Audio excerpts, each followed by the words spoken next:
He was the most feared CEO in Chicago, until one night, a woman in a green dress and a shy gaze shattered everything.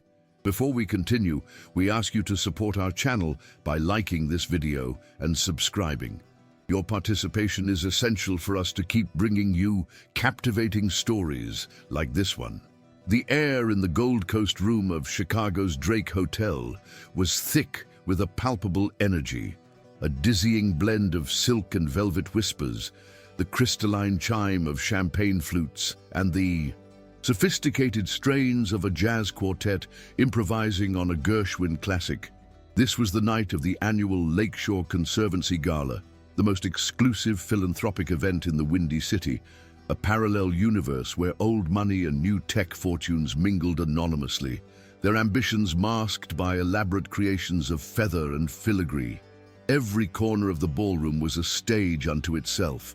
Masked figures glided across the polished parquet floor like phantoms from a lavish opera, their true identities dissolved in a sea of secrets and enigmatic smiles.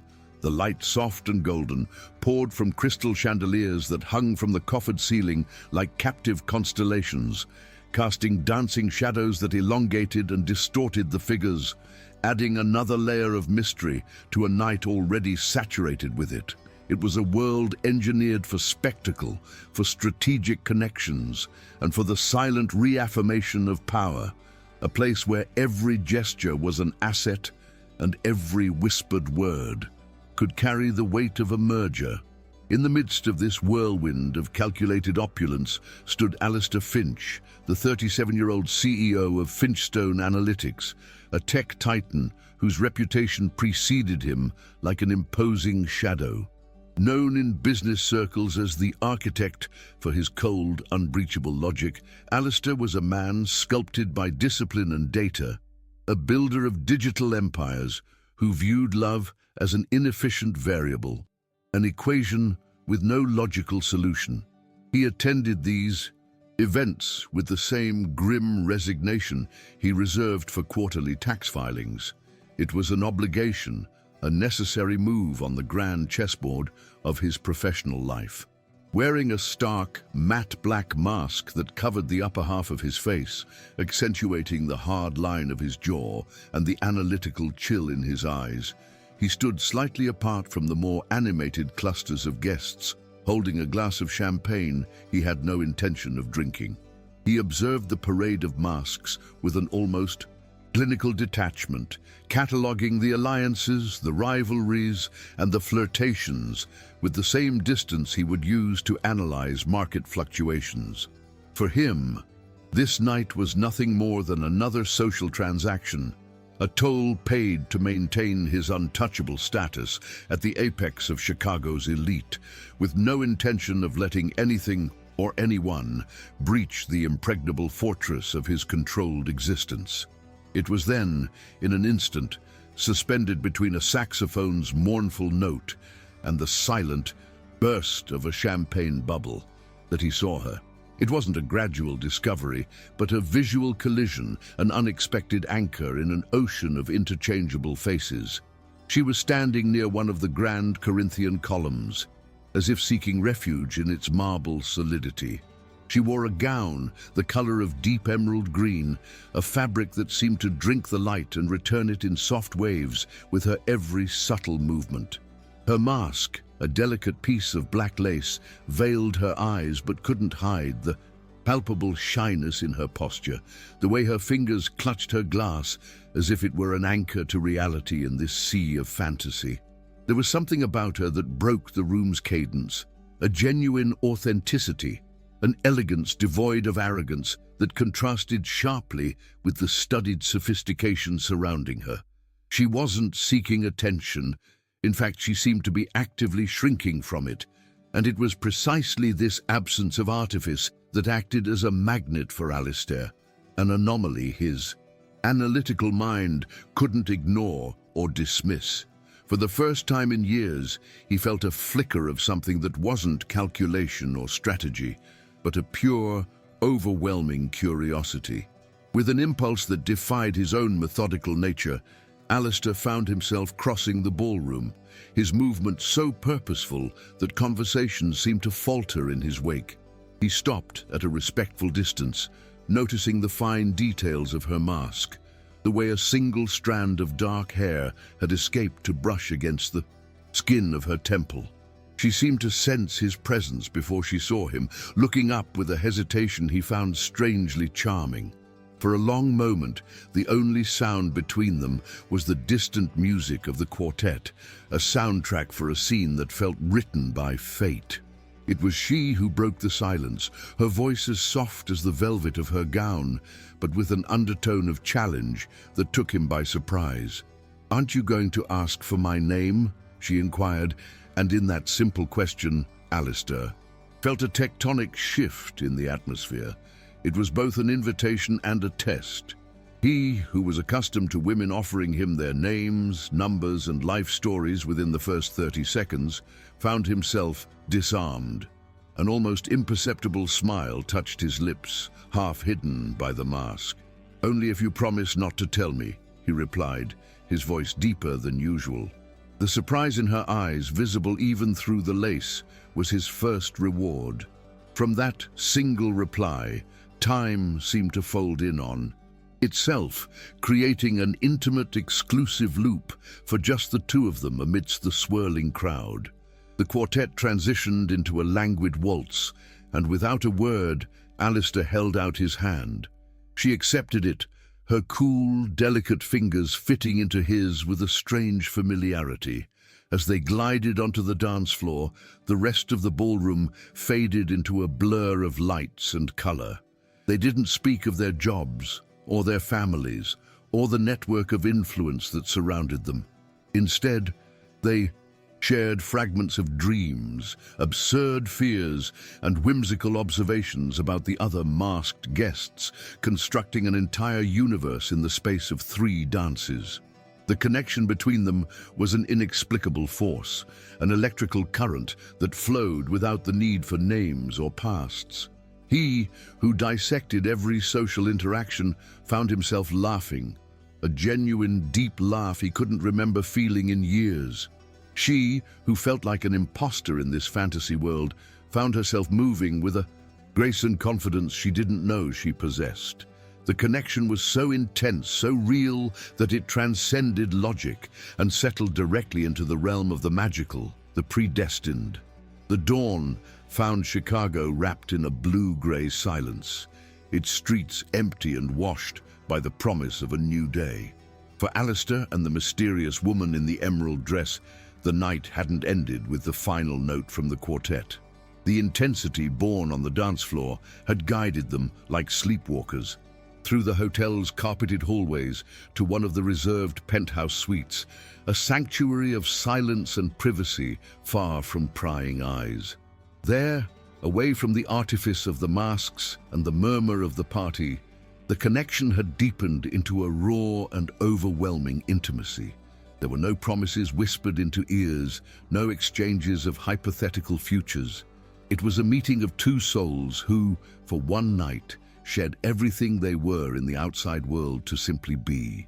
Her vulnerability was a gift he accepted with a tenderness he was surprised to find within himself. Every touch, every look, was freighted with a truth neither of them dared to name. It was real, dangerously real, and they both knew it.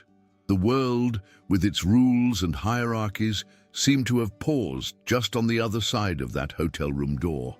Just as the first rays of sunrise painted the Chicago sky a pale rose filtering through the gaps in the heavy curtains, Alistair felt a void beside him in the bed. He sat up, his heart beating with a strange urgency, and saw her. She was already dressed, her silhouette framed against the nascent light, an apparition about to vanish. She moved with the lightness of a phantom, gathering her shoes from the floor, her face a mixture of yearning and unbreakable resolve. He wanted to say something, anything to stop her, to anchor her to the reality of that room, but the words refused to form. She approached the bed, and for an instant he thought she might change her mind. Instead, she leaned down and placed a soft kiss on his forehead, A kiss that was both a caress and a definitive farewell. There was no final glance, no word of goodbye. She simply turned and walked to the door, opening and closing it behind her with a quietness that echoed in the room with the force of a slam. And just like that, as quickly as she had entered his life, she was gone, leaving behind only the ghost of her presence and the faint scent of her skin on the silk sheets. The days that followed that night became an exercise in frustration and bewilderment for Alistair Finch. His life, once a perfectly calibrated Swiss watch, now had a loose gear, one that grated with the memory of a soft voice and a lace mask. The man who prided himself on his rationality, the consummate skeptic who preached the futility of love and uncontrolled emotions, was trapped in a paradox. His reputation as the architect now felt like hollow armor, one that had been pierced by an invisible spear. In boardroom meetings, his mind, normally sharp as a scalpel, would drift to the memory of laughter in a ballroom. He would glance at his phone, hoping for a call he knew would never come, from a number he didn't have. His subordinates noticed the change. His usual impatience had morphed into a melancholic distraction, an irritability with no clear source.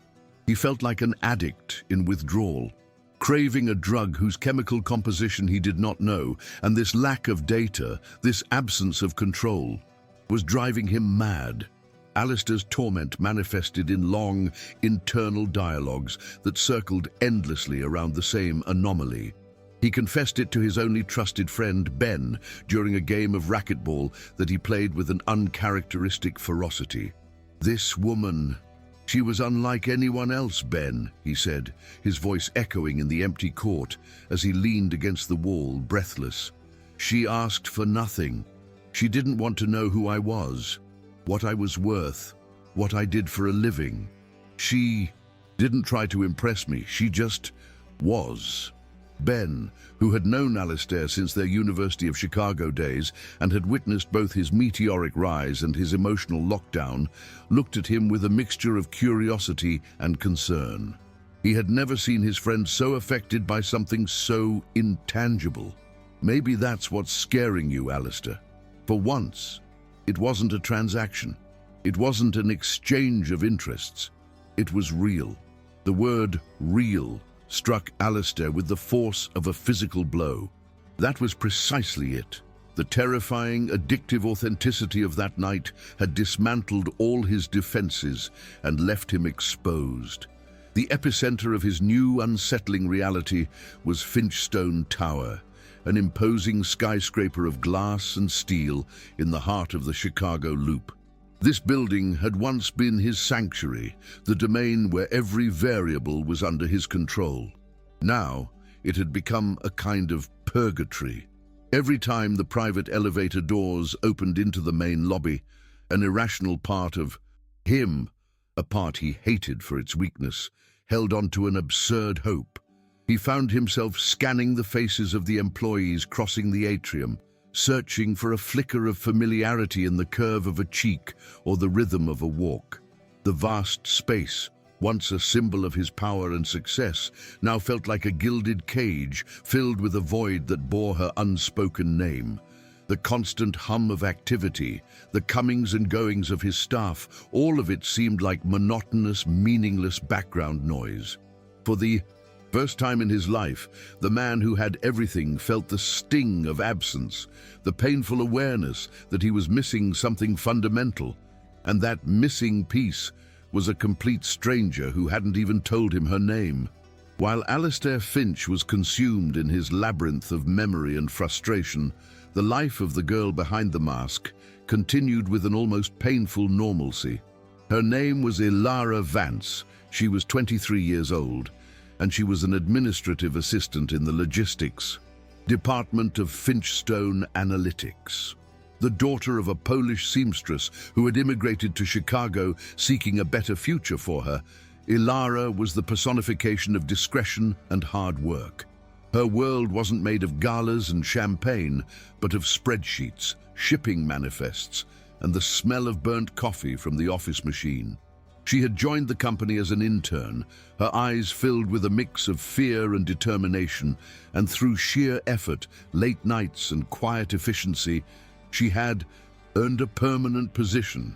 Her existence within the giant machinery of Finchstone Analytics was nearly invisible, a small but reliable cog in a much larger engine, working diligently on an intermediate floor, far below the ivory tower where the unreachable Mr. Finch directed his empire. The invitation to the Lakeshore Conservancy Gala had landed in her hands like a golden ticket from a lottery she didn't even remember entering. Every year, the company raffled off a few invitations to lower-level employees as a gesture of corporate inclusion, a gesture most considered a joke. But for Ilara, it was as if the universe had whispered an invitation to a fairy tale. Encouraged by her mother, who spent a week adapting an old evening gown and sewing a lace mask she'd found in a fabric store, Ilara decided to go. She didn't go with the intention of meeting anyone or changing her life. She went with the humility of someone peering through a window at a world that wasn't hers, with the sole desire to live a dream for one night, to store a brilliant memory for the grey days. She wanted to feel, just for a few hours, what it was like to be one of those confident, elegant women she saw in magazines, women who belonged to that universe of luxury and power without ever having to ask permission. That night, in the arms of a magnetic and mysterious stranger, Ilara had experienced far more than just a dream. The connection, the laughter, the feeling of being truly seen for the first time in her life. It had all culminated in a total and absolute surrender in the intimacy of that hotel suite.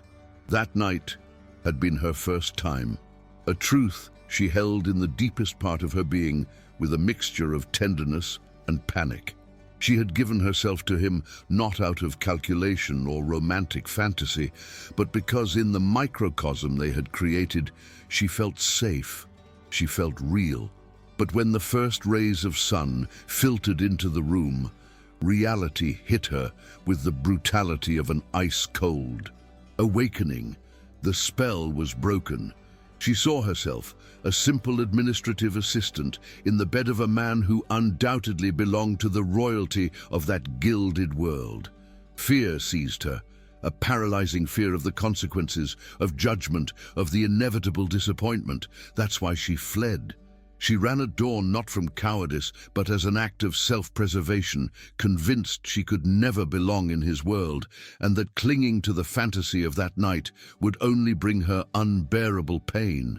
Alistair's obsession, far from diminishing with time, crystallized into a mission. The man who used his vast resources to conquer markets and crush competitors now redirected them toward a far more personal and elusive target: to find the woman in the emerald dress. He summoned his head of security, a former intelligence agent named Marcus, and assigned him the task with a seriousness that bordered on mania. "I want you to find her, Marcus.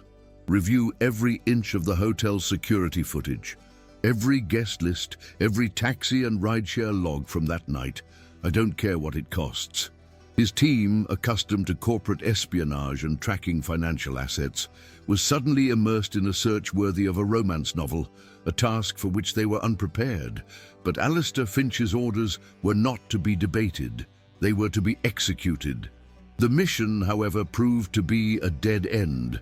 The woman seemed to have evaporated. There were no records in her name. She wasn't on the official guest list, and in the recordings, her face was always perfectly obscured by the mask or an unfavorable camera angle. She was a digital ghost, a spectre who had slipped through the cracks of the most surveilled systems. Alistair's frustration mounted with every negative report from Marcus. He spent his nights in his office, re-watching the footage himself, searching for a detail, a clue, anything his team of professionals might have missed. He felt like a king who had lost Cinderella's glass slipper, but in a modern world with no magical footprints to follow. The only tangible proof that the night hadn't been a hallucination brought on by champagne and exhaustion was an object she had left behind on the suite's nightstand. A simple necklace, almost childish in its modesty. A thin, tarnished silver chain with a small, plain locket. Alistair held it in his palm, the cool metal a stark contrast to his skin. It was a meaningless object to anyone else, but to him it had become the Holy Grail. The only physical link to the mystery that consumed him. He locked it in his desk safe, alongside documents of incalculable worth, because in that moment, that small locket was the most valuable thing he owned. One day, while staring at the locket on his desk, an idea cut through the fog of his frustration, a possibility so obvious he felt foolish for not considering it sooner. What if she wasn't one of the elite guests? What if she was hotel staff, or from a catering company, and this idea sent a chill down his spine. What if somehow she worked for him? The company had thousands of employees in Chicago alone. It was a long shot, a needle in a colossal haystack, but it was a possibility. A new resolve seized him. "If she works here," he said aloud, the sound of his own voice filling the silence of his office. "Sooner or later I will find her. She can't hide from me inside my own walls."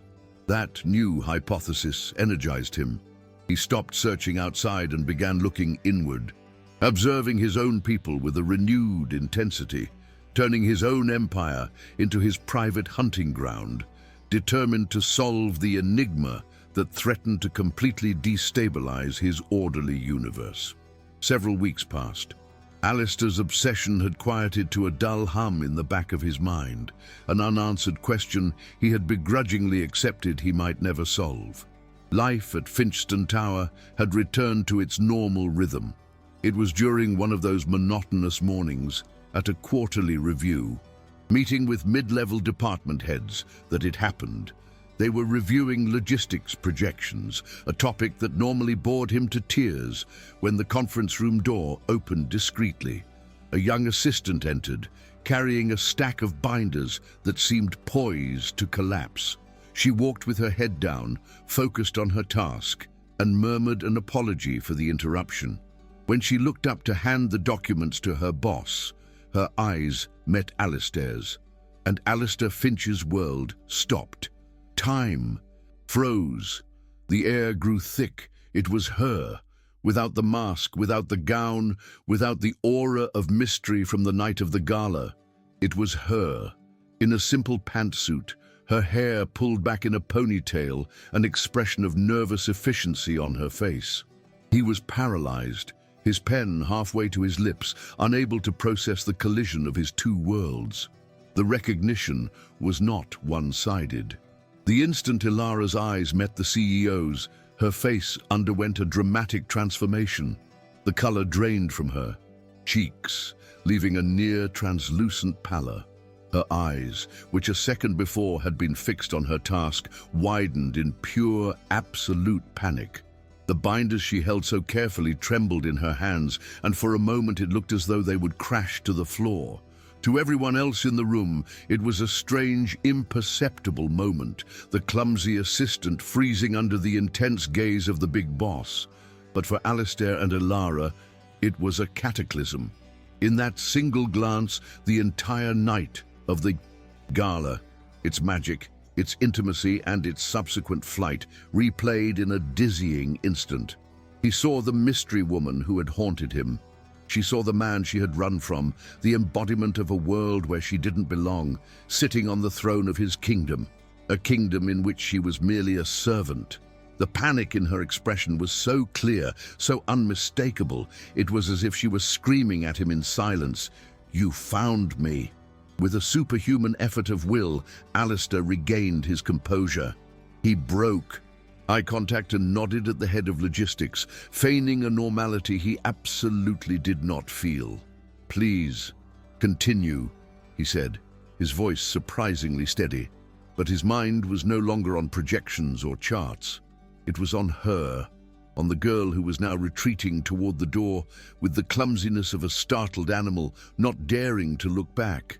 He waited, with a patience that burned inside him, for the meeting to end.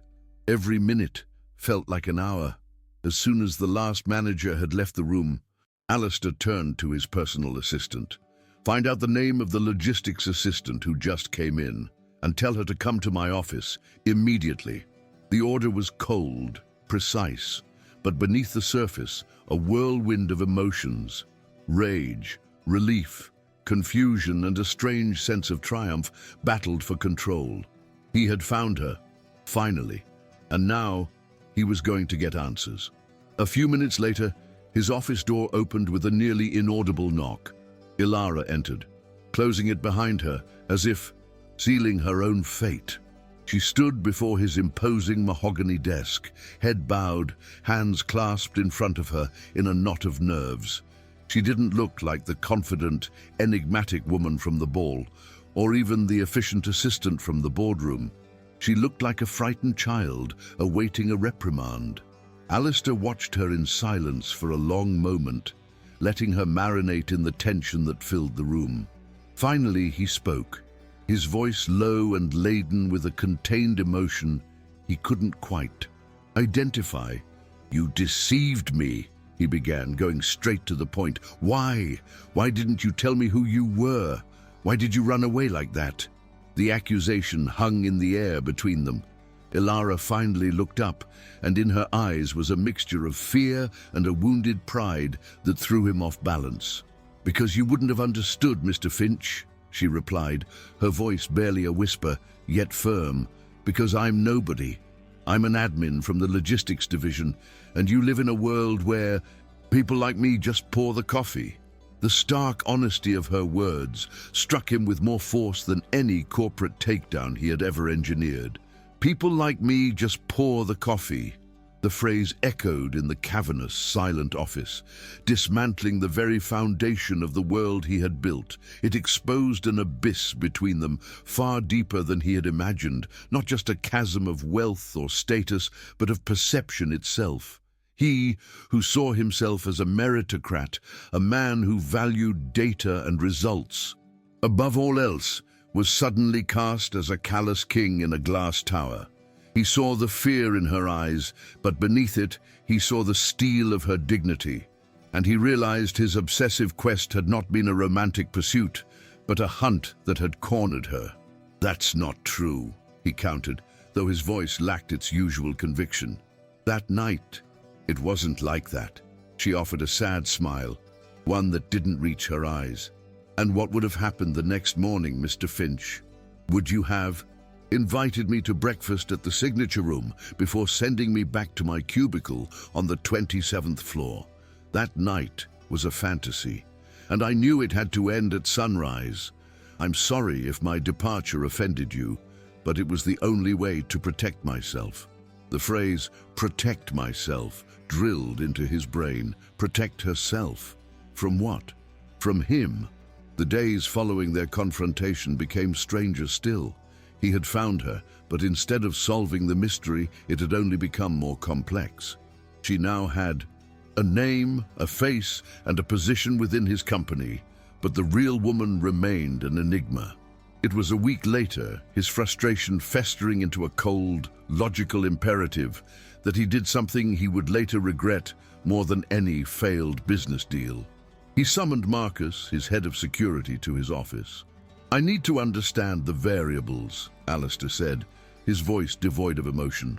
"I want a discreet background check on Ilara Vance. Education, family, living situation, everything.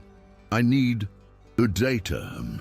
Marcus, a man accustomed to uncovering corporate secrets, hesitated for a fraction of a second, a flicker of disapproval in his professional gaze, but he simply nodded. "Yes, Mr. Finch." The file arrived on his desk 48 hours later. It was thin, clinical.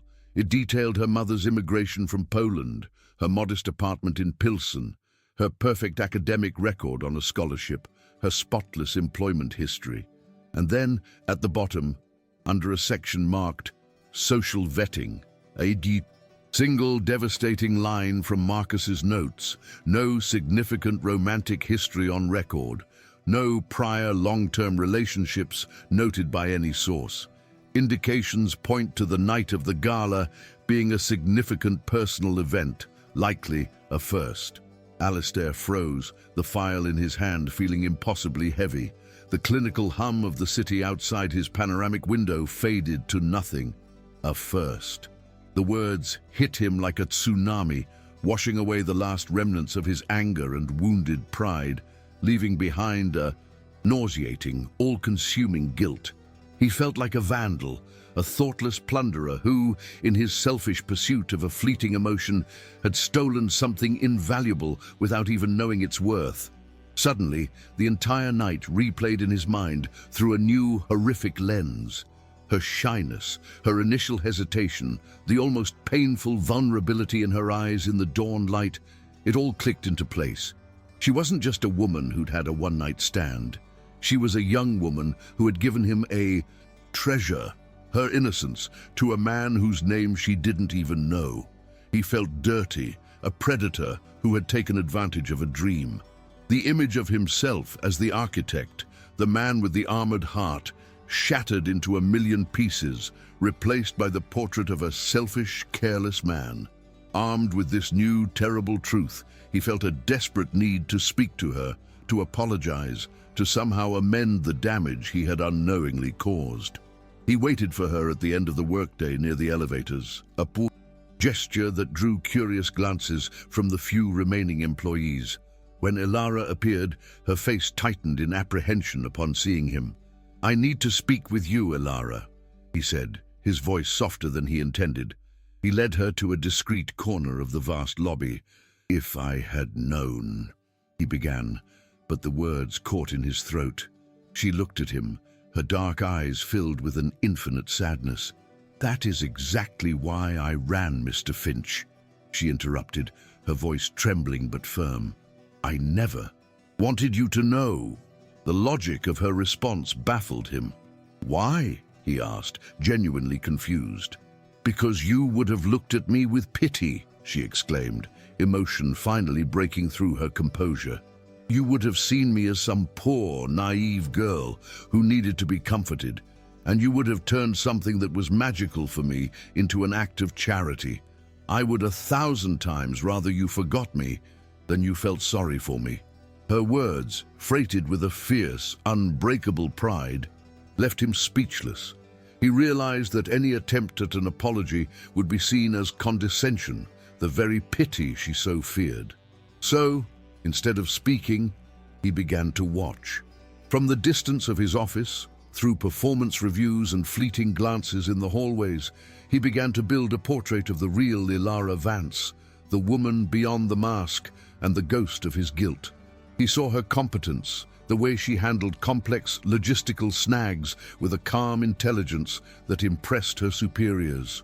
He saw her unwavering work ethic, her refusal to take shortcuts or engage in the inevitable office politics. But what struck him most was her decency. He saw her help a janitor pick up a box of spilled supplies, smiling at him with a genuine warmth. He saw her defend an intern who had made a mistake, quietly taking part of the blame. He realized the authenticity that had captivated him at the gala wasn't a one-night performance. It was the very essence of her being. Slowly, almost without, noticing Alistair's guilt began to morph into something far deeper and more complex: admiration. He admired her strength, her integrity, her ability to navigate a cynical corporate world without losing her soul. He found himself manufacturing excuses to go down to the logistics floor, just to see her work, to witness her interactions with her colleagues. He discovered she was respected and liked by her team, not for being the loudest or most ambitious, but for being the most reliable and fair. This silent admiration turned into a protective instinct, a desire to ensure her talent didn't go unnoticed. When a supervisory position opened up, he himself suggested her name to the head of HR, but he did it anonymously through a chain of command, so no one could accuse her of favoritism. He wanted her to rise on her own merits because he knew that was what she would want. And as he watched her, as he admired her from afar, he realized a terrifying truth. The CEO with the armored heart was falling in love.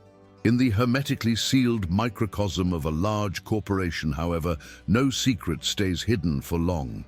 The CEO's unusual attention toward a junior assistant did not go unnoticed. At first, it was just whispers, curious looks in the cafeteria whenever Alistair's path took him anywhere near the logistics department. Then the rumors began to solidify, fed by envy and boredom. Have you seen the way the big boss looks at her? Something's going on there. Wasn't she the one who went to the Conservancy Gala? I bet she landed more than a good memory that night. The insinuations were venomous, spreading like a virus through the break rooms and email chains. Ilara, who had always maintained the lowest possible profile, suddenly found herself at the center of a malicious storm of scrutiny. Her colleagues, who once treated her with friendly respect, now eyed her with a mixture of suspicion and contempt. Conversations would die when she approached. Invitations for after work. Drinks stopped coming. She was becoming an outcast in her own workplace. The isolation was brutal for Ilara. She, who only wanted to do her job and be left alone, felt branded, judged for a crime she didn't commit. The leering glances from some male colleagues and the sharp, cutting remarks from others wounded her deeply. She tried to ignore it, to hold her head high and focus on her work, but the atmosphere had become toxic, suffocating. Alistair's silent admiration, born from a genuine place, had inadvertently become her curse. The final straw came when she overheard two secretaries from marketing laughing behind her back in the restroom. She must be really good at closing deals. One of them snickered, and the other's laugh felt like a physical slap. That afternoon, with a shattered heart and a grim resolve, she drafted her resignation letter. She could not bear it anymore. She would not be seen as the boss's mistress, a social climber who used her body to get ahead. She just wanted her anonymity back. She wanted her dignity. She wanted to disappear again, this time for good. She submitted her resignation through the internal system, avoiding all direct contact. She gathered the few personal items from her desk at the end of the day, bidding a quick, tearful farewell to the one colleague who still spoke to her with sincerity. She walked to the subterranean parking garage, feeling a strange mix of liberation and profound sadness. She was leaving behind a job she was good at, a future she had fought for, all because of one magical night that had curdled into a nightmare. When she reached her modest sedan, she found an unexpected obstacle. Alistair Finch's imposing black Bentley was parked directly behind her, completely blocking her exit. He was leaning against the hood of his car, waiting, an expression on his face she had never seen before, a mixture of desperation and iron-willed resolve. "I'm not letting you leave," he said, his voice echoing in the concrete silence of the garage. Ilara stood frozen, her car key trembling in her hand. "Please, Mr. Finch, move your car. I just want to go home," she pleaded, her voice broken. He slowly shook his head, not moving an inch. "Not until you listen to me," he insisted, taking a step toward her. "I know what they're saying. I know why you're leaving, and I will never forgive myself for it. But I cannot let you leave like this." He stopped in front of her, so close she could see the reflection of the fluorescent lights in his dark eyes.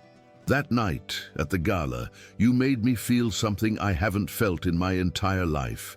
Something real, something that made me realize just how empty my existence was. And if you want to leave, if you truly need to leave to be at peace, then go." His voice broke for an instant.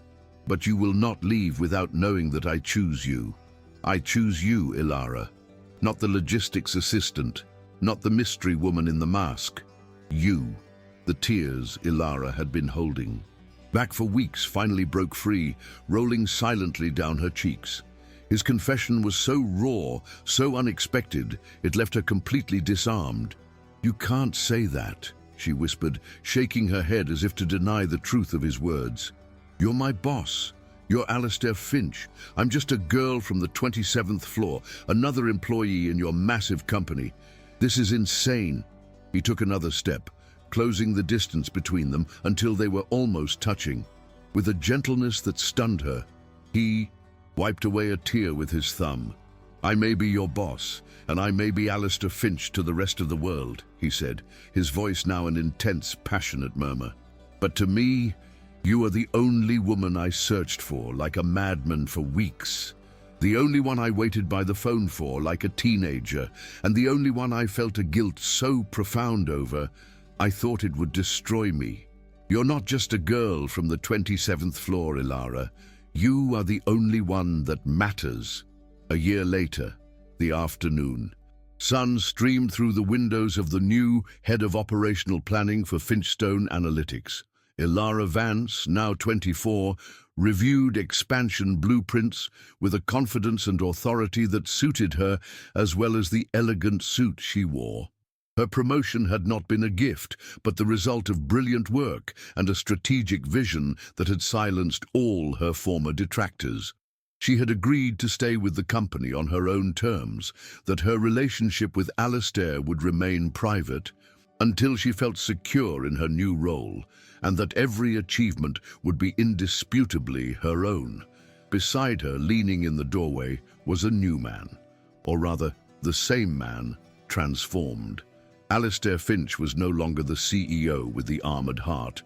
He was still a formidable leader, but a warmth now lived in his eyes, a humanity that was once buried beneath layers of cynicism and control. He watched her work with an expression of pride and love so palpable, it filled the entire room.